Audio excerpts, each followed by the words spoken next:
platicaba, porque vamos a entrar de lleno, porque Arturo fue uno de los que más, el primero que advirtió sobre el cambio radical del presidente Lula da Silva en torno a una condena hacia el régimen de Daniel Ortega y Rosario Murillo aquí en la Asamblea de la Organización de Estados Americanos. Pero yo le he platicado a Arturo que cuando lo nombran embajador, me llevan a un interrogatorio en el Chipote y me dicen, nuestro nuevo embajador es un muchacho joven, inteligente, y me hacen una radiografía tuya.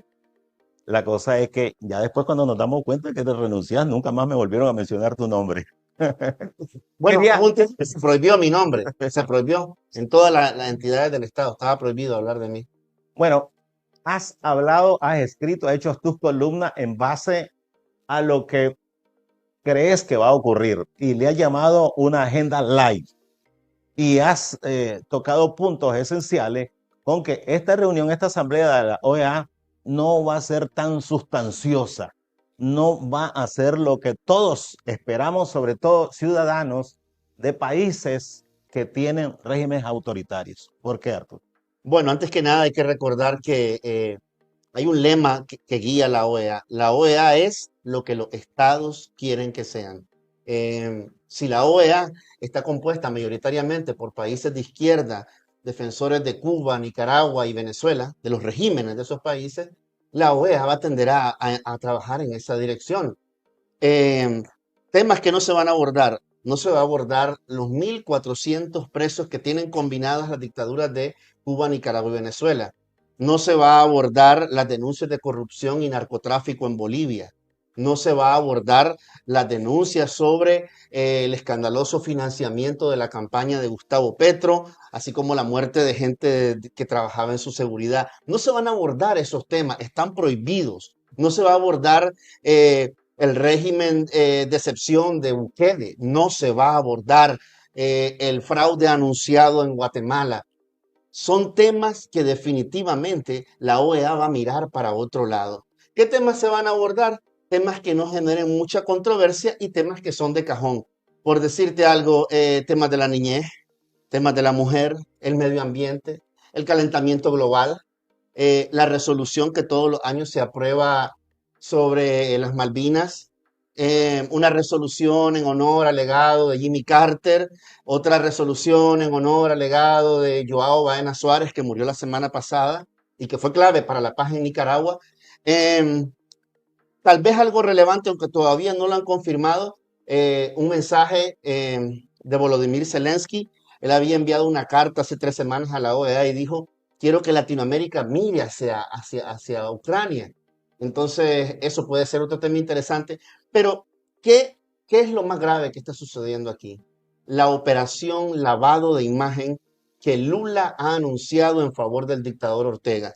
Dice que no hay una dictadura, dice que las confiscaciones que vos has sufrido, que yo he sufrido, son supuestas confiscaciones.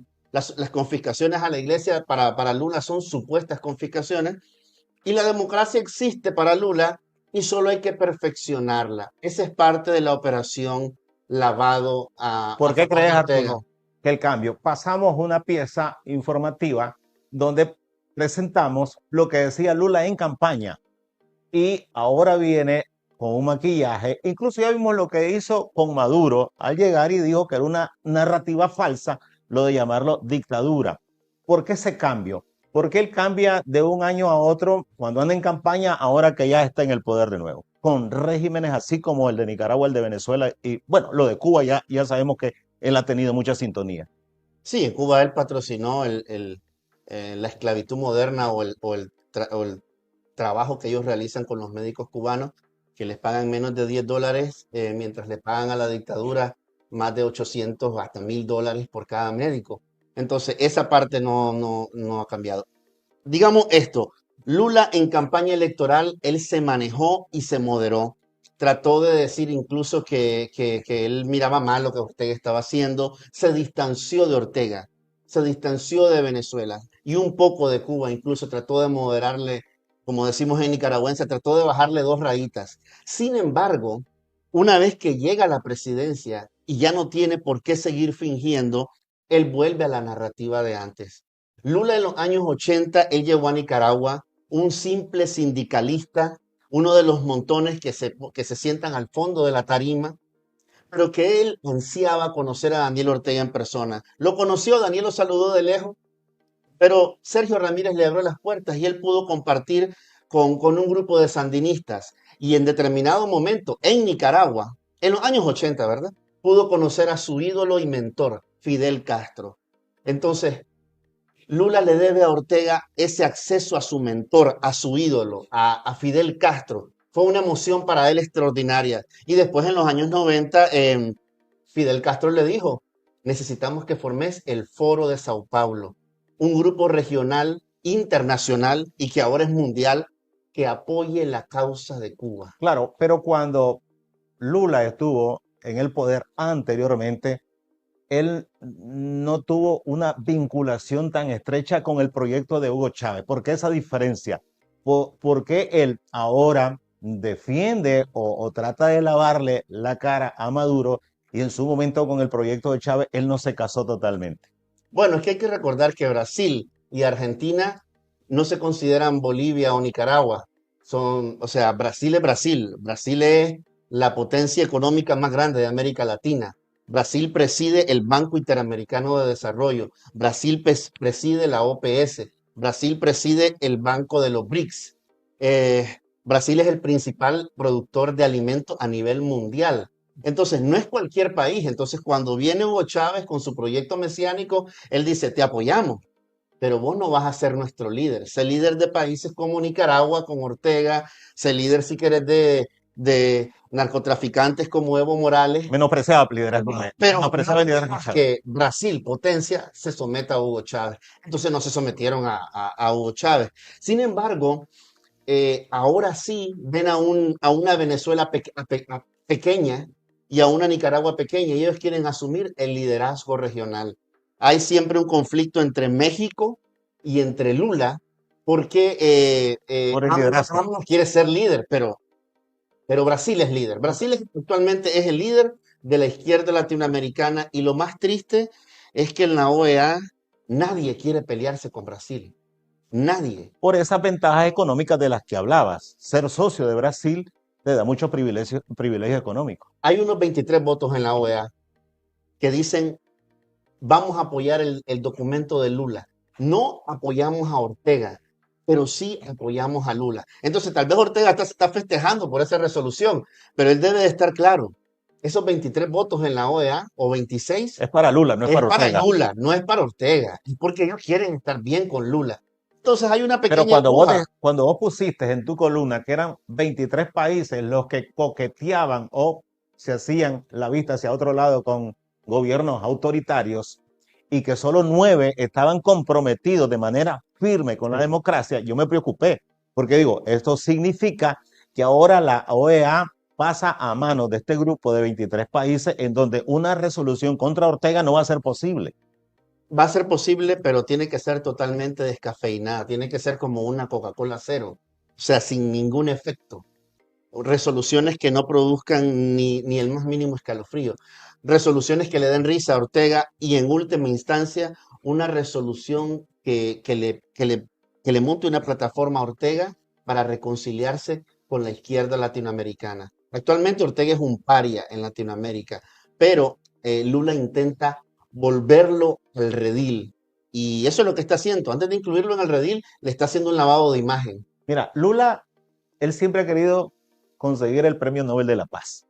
Por eso se quiso involucrar en la guerra Ucrania-Rusia, pero él se enreda con Venezuela y se enreda con Daniel Ortega. Digo, alguien que en su mente quiere conseguir este premio tan significativo, ¿por qué comete eso? Se desliza de esta forma al defender o ser el lavador de esta imagen de gobierno o de dictadores brutales que están aislados en el mundo. ¿No es una contradicción? Lula tiene el mismo disquete que Daniel Ortega, el mismo disquete.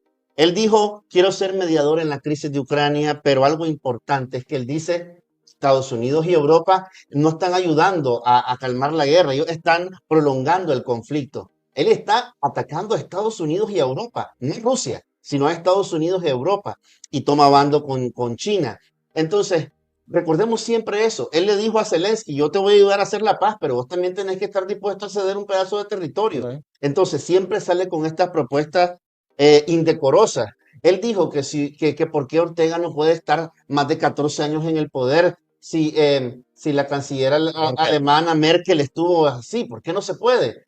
Merkel Incluso no mató a nadie. y una frase célebre de Lula que siempre me acuerdo que dice que si Cuba no estuviera bloqueada, sería la nueva Holanda de Latinoamérica. Entonces vos decís, él tiene perdido la dirección de lo que está pasando totalmente. Y lo más triste es que él es un líder que tiene poder dentro de la OEA. No va a lograr que su resolución pase íntegra, pero va a lograr una resolución favorable para Ortega o por lo menos totalmente descafeinada. Ok, para ir ya culminando la entrevista, Nicaragua se va en noviembre, ya se cumplen los 2 años que le quedaban después de la renuncia. Eh, ¿Qué significado tiene el tema de Nicaragua después que Nicaragua se vaya dentro de la OEA? ¿En qué sale perdiendo Ortega? ¿Cuáles son las repercusiones que va a tener la dictadura una vez fuera de la OEA? Ortega gana al irse de la OEA porque él logra su objetivo, que es salirse del radar de cierto punto. Y él dice, finalmente me salgo de la OEA y me olvido de la OEA. Pero el embajador de Estados Unidos, Frank Mora, decía el otro día, no nos vamos a olvidar de la OEA. Aunque Daniel Ortega se olvide de la OEA no se va a olvidar de Daniel Ortega. Y Ortega con sus crímenes, con sus confiscaciones y como, con lo que ha hecho como señor Rolando Álvarez, que cumple 10 meses ya, 10 meses de cárcel, yo creo que es difícil que la OEA o que la comunidad internacional se olvide de Ortega. Entonces le va a salir fácil a Ortega, porque se va y no tiene repercusión cuando nos decían que al salir de este organismo, las fuentes de financiamiento que eran representadas por la OEA tipo el Banco Interamericano, no iba, se le iba a cerrar esa llave. O Hay sea que una, no se le está cerrando hay un nada. acomodo de él. Si él es expulsado, la cosa cambia. Pero si él se va, es diferente la situación. Entonces, hay también un interés de algunos países de no afectar económicamente a Ortega ni financieramente, porque se teme de que eso desate más migración o que eso desate situaciones difíciles para los nicaragüenses de a pie. ¿Y vos qué opinas? Yo creo que Ortega Hay que darle solo duro. reacciona con presión. Si Ortega no tiene presión, él sigue el camino desastroso de cárcel, de exilio y de muerte en Nicaragua y él necesita esa presión. Vos No necesita un Lula ahorita que le esté sobando la espalda y que esté de fontanero haciendo el trabajo de alcantarilla que está haciendo. No lo necesita. Ortega necesita presión.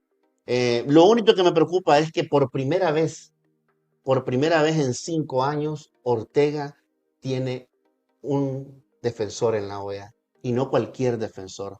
El país más poderoso de América Latina. De América Latina. Bueno, me deja más preocupado, Arturo. Gracias. Gracias a vos por la oportunidad.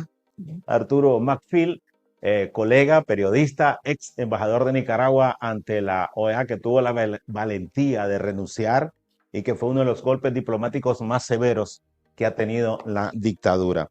Nosotros estamos cerrando esta transmisión especial desde el Centro de Medios Obispo Rolando Álvarez, uno de los presos políticos, el más significativo de los presos políticos que tiene la dictadura de Daniel Ortega y Rosario Murillo ahí en Nicaragua. Solo nos resta invitarles para hoy a una transmisión que haremos, no en vivo, va a ser en diferido. Ustedes lo van a ver en nuestro siguiente informe en horas de la noche, como es Nicaragua, muerte civil y lucha por la democracia.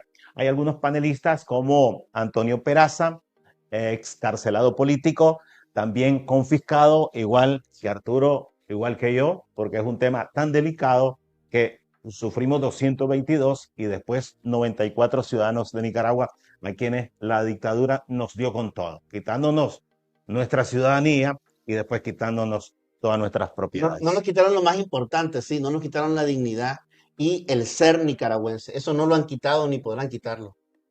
Bien, con esto cerramos. Recuerden, esto es un esfuerzo de 15 medios de comunicación independientes que estamos laborando desde el exilio y que de esta forma estamos rompiendo, superando, venciendo la barrera de la censura impuesta por la dictadura de Nicaragua. Seguimos aquí en Washington toda esta semana informándoles sobre la Asamblea 53 de la OEA.